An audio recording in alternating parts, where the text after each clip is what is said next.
Aussi, je vous propose de la poser. Merci, Madame le Président. Madame le Président, Mesdames et Messieurs les vice-présidents, mes chers collègues, alors au préalable, je tiens à vous signaler qu'une erreur s'étant glissée dans le texte de la question écrite, je la corrigerai oralement, c'était pas grand-chose. Donc, lors de l'Assemblée plénière du 18 janvier 2016, nous vous avions posé, Madame, une question orale à propos des mesures prises par le gouvernement concernant la grippe aviaire.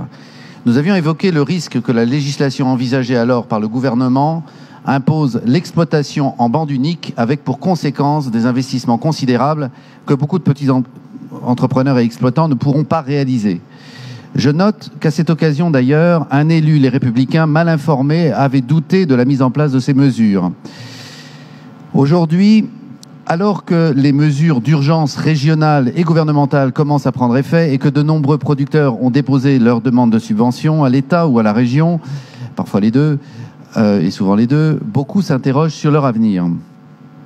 Donc, compte tenu des mesures imposées par le gouvernement à ce secteur d'activité, le producteur de canards à Saint-Alauzy, dans le sud du Lot, que j'avais pris en exemple en janvier pour étayer mon propos, n'aura pas d'autre choix, sachez-le, que d'adopter l'exploitation en bande unique dans les 2 années à venir, à moins évidemment que ce délai ne change, passant d'une production par lot de 3000 canards chaque mois avant la crise de la grippe aviaire à, et c'est là qu'est la correction, à 3 séries successives de 12 000 canards pour une année, et donc en une seule bande de production.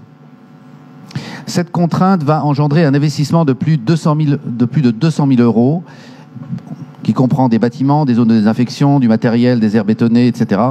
Or, il n'est pas certain que, compte tenu de sa situation financière actuelle, cette exploitation, comme beaucoup d'autres, puisse trouver les fonds bancaires suffisants. Si cet investissement ne peut être réalisé, cette entreprise agricole devra donc cesser ses activités et dans ce cas, il apparaît, selon les règles d'indemnisation actuelles, qu'il lui faudra même rembourser les indemnisations dont elle bénéficie aujourd'hui et qui n'ont d'ailleurs toujours pas été perçues dans le cadre de cette exploitation. Pour être très précis, dans leur cas, 8 000 euros sont attendus par ces exploitants. Alors j'ai eu ces informations hier soir, donc je n'ai pas pu les inclure dans la question. Le dossier a été déposé le 18 avril et il était prévu un paiement le 5 mai.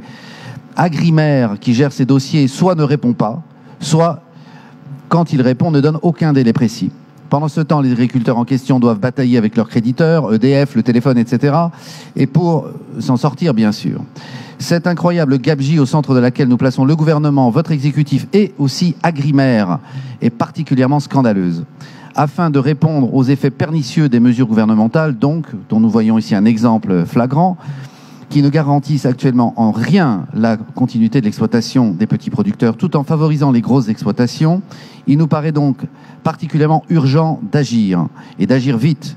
En particulier, il apparaît essentiel de rendre les subventions d'urgence accordées par la région aux producteurs acquises et non remboursables, indépendamment de la continuité de l'exploitation dans 2 ans ou même 5 ans, et de prévoir un mécanisme incluant les concours de la région, de l'État et des banques qui permettent, dans un premier temps, à ces entreprises d'être certaines dès aujourd'hui de pouvoir continuer leur exploitation dans la durée et dans un deuxième temps de réaliser les investissements nécessaires à cette fin au moment où ils seront nécessaires.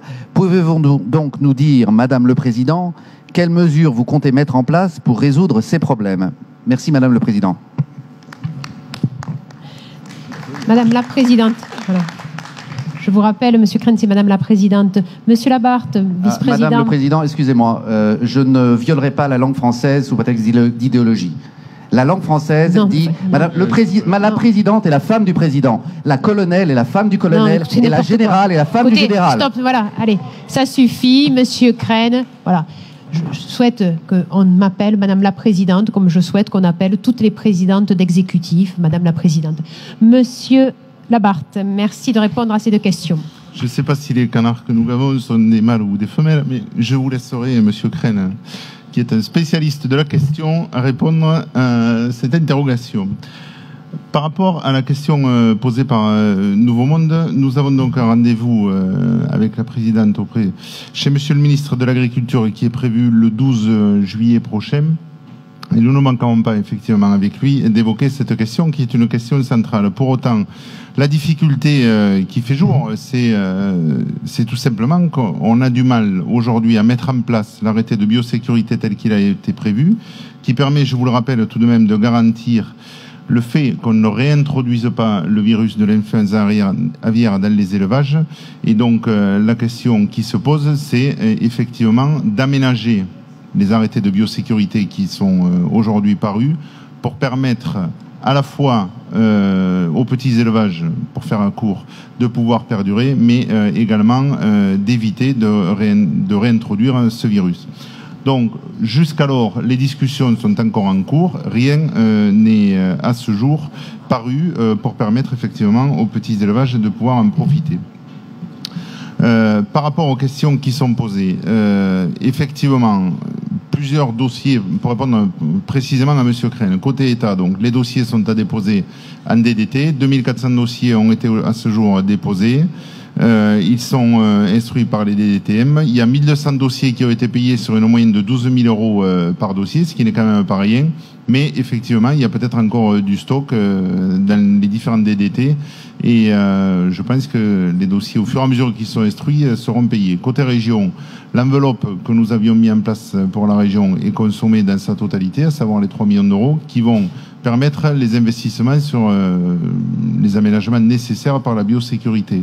Nous avons basculé depuis, je crois, le 14 juin dernier sur le FEADER, et donc maintenant les dossiers seront instruits suivant un cofinancement région et FEADER.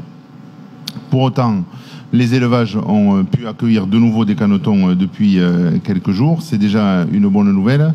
Tous les processus d'accompagnement sur des avances remboursables, effectivement, sur des avances remboursables qui concernent plus des questions de trésorerie, ont également été mis en place. Mais là aussi, je sais qu'il y a du retard. Et c'est pas Grimaire, M. Crène, mais c'est France Agrimaire. Fait pourtant les efforts nécessaires. On leur a fait remonter.